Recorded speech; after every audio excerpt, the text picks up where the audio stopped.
All right, everybody, welcome back to Grifter or Gifted. It's the show where we try to figure out just that. Grifter or Gifted. Yeah. And today, Yeah. we're doing a deep dive into the world of Bryan Johnson. Oh, yeah. This guy's, This guy's got a lot going on. he's very interesting. So he's this tech millionaire Right? who is obsessed with reversing aging. Mm-hmm. And we are going to be using articles, social media buzz, and even like a peek into his daily routine Yeah. to try to answer the question, is he for real? Right. Is he actually like pushing the boundaries of human potential? Uh-huh.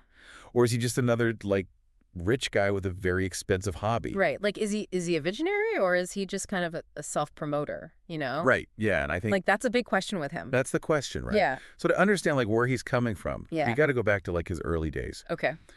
So he was raised Mormon in Utah. Mm-hmm. And from a young age, he had that entrepreneurial spirit. Like, he was always hustling. Yeah. And we're not talking lemonade stands here. No. Like this guy started 5 businesses Yeah. before he was 23, That's crazy. which is insane. Yeah, that's more than most people start in their whole lives. Yeah. Speaks to like a drive, Yeah, huge drive. and like that hunger to succeed. Absolutely. But here's the catch. Okay, what's the catch? None of them Oh, no. were successful. So all 5 of them Yeah. were failures. Yeah. Wow. You would think Yeah. that kind of track record Mm-hmm. would make someone a little gun shy. Right. You think they'd be like, okay, maybe I should, like, I don't know, tone it down a little bit. Or like maybe I'm not. Or maybe business isn't for me. Yeah. Maybe I should go work for somebody else. Exactly. But not him. Not Bryan Johnson. Nope. He just kept going. He's got this, like, unwavering self-belief. Unwavering. Yeah. It's almost, like, unshakable Wow. that he can achieve anything he sets his mind to. Yeah. So that's Yeah. interesting. And to be fair, Okay. that persistence like eventually paid off. It did. So he like hit it big with Braintree. Okay. I've heard of Braintree. Yeah. It was a payment processing company. Right. And it ended up getting acquired by Venmo and then like later by PayPal. Oh, wow. And that landed him a cool $300 million. $300 million. Yeah. Okay, so that's Well, that's where where it's at. he got the money to be able to do all this stuff. Yeah, that is like a level of wealth that most people like can't even fathom. Right. And it's that financial freedom that allows him to pursue Project Blueprint. Project Blueprint. Yeah, so what is Project Blueprint? Well, it's basically this. Like, It's his attempt to reverse his biological age. yes, Say. it's like a super meticulously crafted, data-driven regimen. Mm-hmm. And it involves like everything you can think of, Okay. like a strict vegan diet Uh-huh. to a daily cocktail of like over 100 supplements. 100 supplements a day. Yes. Oh, my God. And then what else? He has a rigorous exercise routine 7 days a week. No excuses. Wow. He's doing like Like what kind of exercises? everything. Basketball, tennis, trail running. Oh, the things. Oh, yeah. Wow. And he tracks everything meticulously. What kind of things does he track? Sleep patterns, heart rate variability, even Yeah. nighttime erection. He tracks his nighttime erection. Yes, I'm sorry. Just it's a thing. why? Well, he claims Okay. that it's a marker of cardiovascular and sexual health. Okay. Uh, So, like, I guess I understand, but it's still kind of weird. it's one of those details that makes you wonder, like, is this genius level dedication Uh-huh. or is it just bizarre? Yeah. Is this guy, like, really smart or is he just, like, Right. I don't know? But the thing is, Okay. he claims he's seeing results. Really? He says he has the heart of a 37-year-old, Wow. the skin of a 28-year-old, That's amazing. and the lung capacity of an 18-year-old. Seriously. Like his biological age, Mm-hmm. he insists is actually decreasing. Wow. So he's like Benjamin Button. Yeah, kind of. Oh, okay. And to back this up, Yeah. he's got a whole team Oh, here we go. of 30 doctors 30 doctors. monitoring his every move, What? analyzing his blood work, and tweaking his routine. So they're like watching him 24/7. They're like his pit crew Yeah. in this race against aging. Okay, so 30 doctors. That's more than some small towns have. Yeah. That's a lot of doctors. It gives you a sense of the scale Uh-huh. of his operation. Yeah, it sounds pretty intense. There's Even with all that medical firepower, hmm some experts are raising red flags. Like what kind of red flags? So Dr. Nir Barzilai, who's like a leading researcher in aging, Okay. he's pointed out that Johnson's extremely low body fat could actually be bad for him. Like really bad. Yeah. Interesting. And the sheer number of supplements. Right, because we talked He's about about taking over 100 supplements. over 100. Yeah. Yeah. Raises concerns about like interactions and side effects. Right. You don't know what all those things are doing together. Exactly. Okay. And then there's is there more? the baby phase project. The baby phase project. What was that? Well, let's just say it didn't go as planned. Oh, no. An understatement. What happened? So he injected fat from another person into his face What? to try to, like, regain a youthful appearance. Oh, wow. The result was extreme swelling, temporary loss of vision, Oh, my God. and a social media firestorm that mocked him mercilessly. People were making fun of him online. Oh, yeah. Wow. The pictures were Yeah. something else. Yeah. It's a pretty stark reminder Yeah. that even with all the money and technology in the world, there are some things you Aw. just can't control. You can't cheat nature. Apparently not. Wow. Okay. So, Yeah, so this baby face project was a total disaster. pretty much. All right. Well, I'm very curious to hear what else this guy's been up to. Oh, we're just getting started. Yeah. Stay tuned. All right. I'm hooked. I'm ready. all All right. right. Let's do it. It makes you wonder about his judgment a little bit, right? Yeah. Like, is this guy for real? Right. You know what I mean? Yeah. Is it really about advancing science and human potential? Yeah. Or is it about, like, vanity, you know, fear of aging? It's got to be some ego in there, right? Well, yeah, for sure. Like, he's got to be thinking, I'm going to crack this, Right. and everyone's going to want what I have. Yeah. Yeah. Yeah? That's the question, right? Yeah. And speaking of millions, Okay. he's not just spending it on himself. Oh, no. He's also pouring resources into companies that, like, align with his vision Okay. of a future where aging is optional. Interesting. So he invested $54 million Wow. to launch Kernel. Colonel. Yeah, you heard of that? I think I've heard of it. Yeah, they're a neurotechnology company Okay. that's focused on, like, unlocking the secrets of the human brain. So he's going full on like sci-fi. Yeah, he believes that like understanding the brain is like the key to cracking the code Okay. of longevity. Interesting. And then there's his OS fund. OS fund. Yeah. What's that? It's $100 million Another 100 million. venture capital fund. Okay. And it's backing companies that are working on these like super ambitious world-changing projects. Like what kind of projects? We're talking like advanced materials, Mhm. synthetic biology, Oh. drone logistics networks. It sounds like he's trying to solve all the world's problems. Yeah, he wants to like, Like he wants to be like a real life Tony Stark. kinda. Okay. It's a bold vision. Yeah, for sure. But again, we're left wondering, Right. is it genuine altruism? Yeah. Is he really trying to help people? Right. Or is this like, Okay. I don't know, way to control the narrative? Yeah, or potentially profit from it. Right. You know what I mean? Okay. Yeah. That makes It's almost like he's trying to build the world he wants to live in, where technology can solve like every problem, including death, Yeah.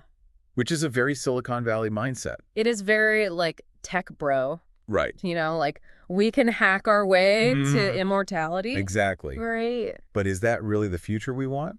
I don't know. Like I have mixed feelings about that. Yeah. You know, like I think don't- a lot of people are kind of wary Mhm. of that future, you Yeah, know, where right. it's all technology all the time. Yeah. And like, what does it mean to be human? Right. You know, like, What happens to our humanity? yeah. Right. And like, what happens to Yeah. death? If we eliminate death, Yeah. do we eliminate the meaning of life? That's a big question. Right, because like Right. our time being finite, that's what gives our lives meaning. Yeah. It gives us purpose, Purpose, yeah. urgency. Right. Or like, Like why bother doing anything yeah. if you're just going to live forever? Right. It's a big question. Yeah. That's a deep one. Yeah, and it's one that like philosophers have been wrestling with for Right. centuries. Right. But Johnson Yeah. seems determined to find the answer Through science. through science and technology, Okay. and he's not afraid to court controversy. Oh, no. Remember that whole plasma exchange project? Yeah. What was that all about? So he was going to use his teenage son's plasma What? in one of his experiments. His own son's plasma. Yeah. Oh, my gosh. But thankfully, Okay. that idea was scrapped. Okay, so that didn't actually happen. No, Okay. but it was a little too close for comfort. Yeah, like even for me. Right. Yeah, I'm pretty open-minded about this stuff. Yeah, it definitely raised some ethical red flags Mm-hmm. about like how far he's willing to go. Yeah. You know, Okay. and let's not forget about the public reaction Right. to his blueprint protocol. Right. So some people were inspired by his dedication, Okay. seeing him as like a trailblazer, Right. pushing the boundaries. Okay, I get that. But others Yeah. were deeply skeptical, Uh-huh. even fearful. Yeah. They worried about the potential consequences of like extending lifespan, Mm-hmm. the potential for abuse, Right. the possibility of creating a society where only the wealthy can afford to live forever. Oh, so it's like that movie Yeah, In Time. kind of. Yeah, Yeah, it's yeah. like a dystopian novel Yeah, for sure. where the rich and powerful become immortals. Yeah. And the rest of us are just left Yeah, we're just like struggling to survive. to deal with the Yeah. same old limitations Right. of mortality. That's a scary thought. And there's another layer to this Okay. that's worth considering. What's that? The psychological impact Okay. on Johnson himself. On Bryan Johnson. Okay. What does it do to your psyche? Yeah. When you're constantly measuring, analyzing, and optimizing Mm-hmm. every aspect of your body? Yeah. I mean, that sounds exhausting. Like, who has time for that? Yeah. And like, You have to wonder, yeah. is he really happy? Right. Like, is Yeah. he actually enjoying his life? Or is he just chasing this fleeting sense of control Yeah. In a world. in a world that's like inherently Mm-hmm. chaotic and unpredictable? Right. Because like, Yeah. you can't control everything. Right. Like, no matter how much money you have, Exactly. no matter how many doctors you have, Yeah. you're still going to die someday. Yeah. Probably. Unless Bryan Johnson figures it out. Unless Bryan Johnson figures it out, right? So Okay. where does this leave us? Yeah, where are we at with this guy? Is Bryan Johnson a grifter, Oh, okay. exploiting our fears for personal gain? Yeah. Or is he a gifted visionary, Uh-huh. paving the way Yeah. for a future where we can all live longer, healthier lives? It's a good question. It's tough to say, really. Yeah, it's not like a simple answer. Yeah. I mean, he's obviously like a brilliant entrepreneur, so Mhm. you can't take that away from him. Yeah. He's built successful businesses. Yeah, and he's got this knack for like scouting emerging technologies. Mm-hmm. So he seems to be ahead of the curve. Right. And you got to admire his like commitment Yeah. to pushing the boundaries of what's possible. Yeah. Like, that's inspiring in a way. Yeah, but there's definitely a lot of ego there. Oh, yeah. Like his lifestyle, Mm-hmm. the baby face project, Oh, God. his obsession with like data and control, Right. it all points to a certain level of like self-absorption. It's almost like he's playing God a little bit, you know? Yeah. And it makes you wonder, like, Yeah. even if his goals are like altruistic, Mm-hmm. is he really trying to save humanity? Yeah. Or is he just trying to save himself? Right. It's like he's building this lifeboat Mm-hmm. Mm-hmm. for the elite Right. while the rest of us are just like left to drown. Yeah. That's kind of a dark thought, It is. but it's a valid point. Yeah. And it gets to the heart of like why people are so uneasy Mm-hmm. about his whole quest. Yeah, it's not just about the science. Right. It's about like what happens to society if we Yeah. all start living forever. Like imagine a world where the wealthy Yeah. can live for centuries, Right. accumulating more and more wealth and power, Mm-hmm. while the rest of us are just like We're just like stuck Yeah. in our little lives. struggling to make ends meet. Yeah. That's a recipe Yeah. for like social unrest and inequality. Yeah. And what about the planet? Oh my God. Like, can the Earth even handle that many people? billions of people living for hundreds of years? Yeah, it's unsustainable. Yeah. Like, where are we going to put everybody? And the resources, Right. like the food, the water, yeah. the energy. It's a nightmare scenario. It is a scary thought. Yeah. And it raises the question of like, Mm-hmm. even if we could achieve immortality, Right. should we? That's the big question. Is it ethical? Yeah. Is it morally right? Especially when we can't even figure out Right. how to support the population we have now. Yeah. We're already struggling with that. Right. And it seems like Johnson and his supporters, Yeah. they just kind of gloss over that part. They're so focused on the benefits. Right. Like longer life, more time for creativity, Yeah. innovation, Yeah. but they're not really thinking about the downsides. Right. Like, what are the unintended consequences? Yeah. So it all comes back to that question, Mm-hmm. grifter or gifted. Right. And I think the answer is more complicated than just like a yes or no. It's definitely nuanced. You Like, gotta- he's a complex guy. yeah. A mix of ambition and innovation Mm-hmm. and maybe a little bit of delusion. Yeah. He's pushing the boundaries of what's possible, Yeah. but at what cost? Right. You know? And I think it's up to each of us Yeah. to decide if we want to follow him down that path. Yeah, do we want to live forever? Yeah. Is that something we even want? And if so, like, what are we willing to sacrifice to get there? It's a big choice. It is a choice that every generation's going to have to face as technology keeps advancing. Yeah. And Bryan Johnson, whether you see him as a visionary or a cautionary tale, Right. he's forcing us to confront that choice Yeah. sooner than we expected. He's making us think about these things. Yeah. That we might not have thought about otherwise. Right? So it's a good thing in a way. Yeah. Even if it's a little scary. So as we wrap up this deep dive into the world of Bryan Johnson, Yeah. we want to hear from you. Yeah. What do you think? Grifter or gifted? Hero or villain? Let us know in the comments. The answer might not be clear-cut, Right. but the questions he's raising are super important. Yeah. And they're going to shape the future of humanity. That's for sure. So thanks for joining us on this journey. Yeah. Thanks for listening. Keep those questions brewing. Mm-hmm. And we'll see you next time. For another deep dive. Into the minds and motives of today's most polarizing figures. See ya.